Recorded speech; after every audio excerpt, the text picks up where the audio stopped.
ഇന്നത്തെ ദിവസത്തിൻ്റെ പ്രാധാന്യം പ്രേക്ഷകർ മനസ്സിലാക്കിയിരിക്കുന്നത് പോലെ രക്ഷാപ്രവർത്തനം ദ്രുതഗതിയിൽ നടക്കേണ്ട നിമിഷങ്ങളാണ്. ഇനി ഓരോ നിമിഷവും അത്ര വേഗം തന്നെ കരുതലോടുകൂടി നമ്മൾ നടത്തണം. കരയിൽ തന്നെ ആ ട്രക്ക് ഉണ്ടാകണമേ എന്ന് നമ്മൾ പ്രാർത്ഥിക്കുകയും പ്രതീക്ഷിക്കുകയുമാണ് ചെയ്യുന്നത്. പ്രാർത്ഥനകൾക്കും പ്രതീക്ഷകൾക്കും അപ്പുറം മറ്റൊന്നാണ് സംഭവിക്കുന്നതെങ്കിൽ എന്താണ് എന്നുള്ളത് നമുക്കിനി ഉത്തരം കിട്ടാത്ത ചോദ്യമായി തന്നെ നിൽക്കുന്നു. കാരണം ഈ ഗംഗാവാലി പുഴയിൽ ഒഴുകിപ്പോയ 2 പേരുടെ ശരീരം ഇനിയും കണ്ടെത്തിയിട്ടില്ല. 7 കിലോമീറ്റർ കഴിഞ്ഞാൽ അഭിലാഷ് എനിക്കൊപ്പം ചേരുന്നുണ്ട്. അഭിലാഷ്, ഈ പുഴ ഒഴുകി 7 കിലോമീറ്റർ കഴിഞ്ഞാൽ കടലാണ്. അപ്പോൾ പുഴയിലേക്ക് പോയ 2 പേരുടെ ശരീരം ഇനിയും കിട്ടിയിട്ടില്ല.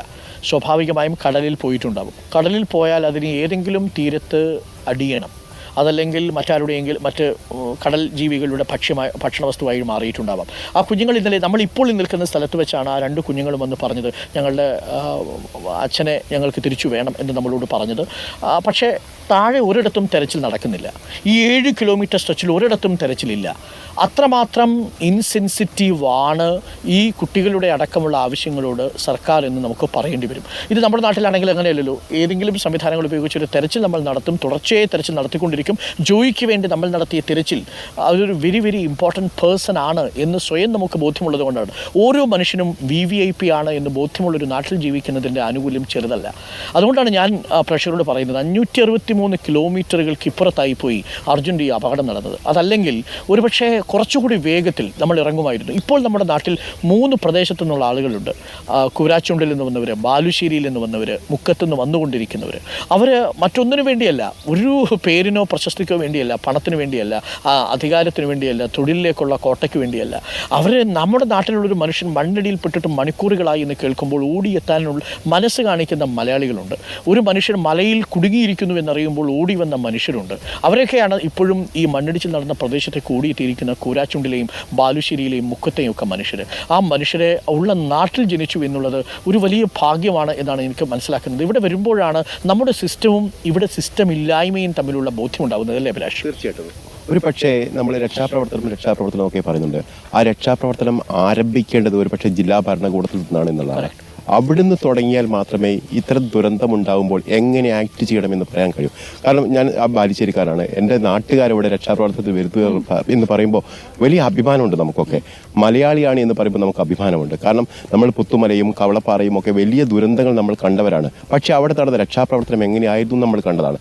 ഒരു പക്ഷേ സൈന്യം എത്തുന്നതിന് മുമ്പ് അല്ലെങ്കിൽ NDRF എത്തുന്നതിന് മുമ്പ് അവിടുത്തെ നാട്ടുകാരും സന്നദ്ധ സംഘടനകളുമാണ് പ്രവർത്തനം ഏകോപിപ്പിക്കുകയും മുന്നോട്ട് കൊണ്ടുപോവുകയൊക്കെ ചെയ്തത്. പക്ഷേ ഓരോ ദുരന്തമുണ്ടാകുമ്പോൾ അതിന് ചില പോരായ്മകളൊക്കെ ഉണ്ടാവും. അത് രക്ഷാപ്രവർത്തനം നടത്തും. ഇവിടെ അതല്ല. അൾട്ടിമേറ്റ്ലി ജില്ലാ ഭരണകൂടം പരാജയപ്പെടുന്നു എന്നുള്ളതാണ്. ഒരു പോയിന്റ് കൂടി പറയണം അഭിലാഷ്. ഞാൻ ഇന്നലെ വന്നപ്പോൾ മുതൽ ഇവിടുത്തെ പഞ്ചായത്ത് പ്രസിഡന്റിനെ തെരയുന്നു. ആ പഞ്ചായത്ത് പ്രസിഡന്റ് നേരിട്ട് കാണാൻ സാധിച്ചിട്ടില്ല.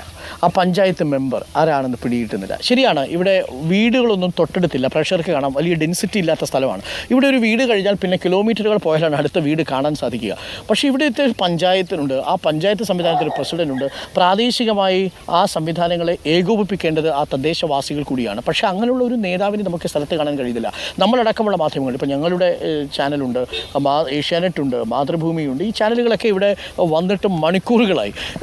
ഈ മാധ്യമപ്രവർത്തകർ എല്ലാവരും ചോദിക്കുമ്പോൾ SP എവിടെ? ചോദ്യത്തിന് ഉത്തരമില്ല. DYSP എവിടെ? ചോദ്യത്തിന് ഉത്തരമില്ല. നമ്മുടെ നാട്ടിൽ ഇത്രയും വലിയൊരു രക്ഷാപ്രവർത്തനവും ദൗത്യവും നടക്കുമ്പോൾ ഇങ്ങനെയാണോ സംവിധാനം പ്രവർത്തിക്കുക എന്നത് മാത്രം ആലോചിച്ചാൽ മതി. ഒരു സിസ്റ്റമില്ലായ്മയുണ്ട്. ഒരു കാര്യം കൂടി ഞാൻ പറയാം അഭിലാഷേ. നമ്മൾ നാട്ടുകാരോട് സംസാരിച്ചപ്പോൾ അവർ പറഞ്ഞൊരു കാര്യമുണ്ട്. ഇത് ഏതെങ്കിലും ഒരു പ്രദേശത്തെ അപമാനിക്കാൻ വേണ്ടി പറയുന്നതല്ല. തീർച്ചയായിട്ടും അവർ വസ്തുതയെ നമ്മളോട് പറഞ്ഞത്, സാധാരണ ഇത്രയും വലിയ തെരച്ചിലൊന്നും ഉണ്ടാവാറില്ല. ഇത്തരം ലാൻഡ് സ്ലൈഡ്സും പുഴയിൽ പോക്കും ഒക്കെ സാധാരണഗതിയിലാണ്. അങ്ങനെ ഉണ്ടായാൽ അതൊരു വാർത്ത റിപ്പോർട്ട് ചെയ്യും. പ്രാദേശികമായിട്ടൊരു വാർത്ത വരും. പ്രാദേശിക ചാനലാണ് മിക്കവാറും വരിക. അങ്ങനെ വന്നു കഴിഞ്ഞാൽ അത് വലിയ ചർച്ചയാവാറില്ല. അത് മന്ത്രിയുടെ തലത്തിൽ പോലും എത്താറില്ല. പെട്ടെന്ന് തന്നെ ജില്ലാ ഭരണകൂടം ഇടപെട്ട് ആദ്യം ചെയ്യുന്നത് അവർക്കൊരു നഷ്ടപരിഹാരം പ്രഖ്യാപിക്കും. 5 ലക്ഷം രൂപ. അതാണ് ഇവരുടെ ഒരു ഫിക്സഡ് എമൗണ്ട്. 5 ലക്ഷം രൂപ പ്രഖ്യാപിച്ചു കഴിഞ്ഞാൽ ആ കുടുംബത്തിന് പിന്നീട് വലിയ പരാതികളുമില്ല. ചിലർക്ക് സാധാരണപ്പെട്ട കുടുംബമാണ്, പെട്ടെന്ന് അവരുടെ കയ്യിൽ പണം കിട്ടുന്നു. അപ്പോൾ ഇനി അവർ പരാതി പറയാൻ പോലെ ഏതറ്റം വരെ പോകും? അവർക്ക് ആര് പിന്തുണ കൊടുക്കും?